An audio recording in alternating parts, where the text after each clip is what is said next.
Hallelujah, সবাইকে জয় যিশু খ্রিস্টের গরু হোক। আমি আজকের রোজ যেমন আশীর্বাদে প্রার্থনাতে আসি, আজকের বাইবেল থেকে শেয়ার করব। এটা ধন্যবাদ হোক। সর্বশক্তিমান ঈশ্বর পিতা, তোমার মহানামে ধন্যবাদ করি পিতা। স্বর্গপিতা সিংহাসনে পিতার পাদে তোমার চরণ নিয়ে অসংখ্য ধন্যবাদ করি পিতার মহানে প্রশংসা করি পিতা। তোমার বচন দ্বারা পিতা আদিতে বাক্য ছিল, বাক্য পিতা সমস্ত সৃষ্টি করেছিল। সেই বাক্য অনুসারে আজকে আমি চাহাত করছি পিতা যিশু ধর্ম নয়, জাত নয়, কিন্তু আমাদেরকে বদলাতে আসছে। তো তেমনি বলতে কি 9 অধ্যায় তার 10 থেকে 13 পদ পর্যন্ত। পরে তিনি গৃহের মধ্যে ভোজন করিতে বসিয়াছেন, আর দেখে অনেক করকারী ও পাপী আসিয়া যিশু এবং তার শিষ্যদের সহিত বসিল। তাহা দেখিয়া ফরিসীরা তাহাদের শিষ্যদিগকে কহিলেন, তোমাদের গুরু কি যেন করকারী ও পাপীদের সহিত ভোজন করে? তাহা শুনে তিনি কহিলেন, সুস্থ রোগীদের চিকিৎসকের প্রয়োজন নেই, বরং পীড়িতদের প্রয়োজন আছে। কিন্তু তোমরা গিয়া শিক্ষা করো, এই বচনের মর্ম কি, আমি দয়া চাই, বলিদান নয়। কেননা আমি ধার্মিক দিওকে নয়, কিন্তু পাপী দিওকে ডাকিতে আসিয়াছি। হালেলুইয়া। এখানে প্রভুর বচন বলছে যে সে কিন্তু কি করছে?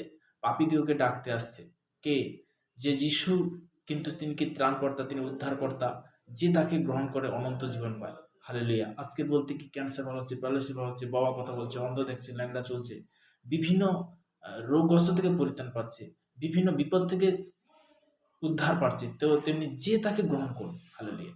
এখানে জাতনের ধর্ম না, কিন্তু এখানে বলতে কি বিশ্বাস সব থেকে বড় জিনিস। প্রভুর বাক্য বলছে। Hallelujah. Thank you Jesus name, praise the lord. প্রভু স্তুতি হোক। তো আমি প্রার্থনাতে যাবো, লাস্ট প্রার্থনাতে। সর্বশক্তিমান ঈশ্বর পিতা, তোমার মহানামে ধন্যবাদ করি পিতা। স্বর্গপিতার সিংহাসন পিতার পাদে তোমার চরণ ধরে প্রভু তোমার দাস হতে প্রার্থনা করছি। রোজ যেমন রুটিন অনুসারে প্রত্যেকটা সন্তান যেমন রুটি পিতে গো, তাদেরকে মহাম আশীর্বাদ করো, তাদেরকে তুমি আনলিমিটেড আশীর্বাদ করো পিতে গো, সর্বদাই পিতে গো, চলপথে বলপথে তুমি কন্ট্রোল করো পিতে গো। যেসব সন্তানরা পিতে গো, বিশেষ করে হাসপাতাল বেডরুমে যেসব সন্তান পড়ে, তাদের জন্য প্রার্থনা করি, তাদের ব্লাড কভার করে, তাদেরকে তুমি সুরক্ষিত রাখো পিতে গো। এদিকে যারা দেশ বিদেশ এবং যারা গণজীবন কাজের মধ্যে, তাদের জন্য প্রার্থনা, তাদের ব্লাড করো, তাদেরকে তুমি সুরক্ষিত রাখো পিতে গো। এদিকে দীর্ঘ আয়ুতে আশীর্বাদে পরিণত করে যেমন ভারতবর্ষে 28টা দেশ তুমি ব্লাড কভার করো, তুমি সুরক্ষিত করো, রাখো পিতে গো। বিশেষ করে আজকের এই মুহূর্তে এই প্রার্থনা দেওয়ার জন্য পিতে গো নাসরিতীয় প্রভু যীশু খ্রিস্টের নাম থেকে জানাও, আমেন আমেন। সবাইকে জয় যীশু।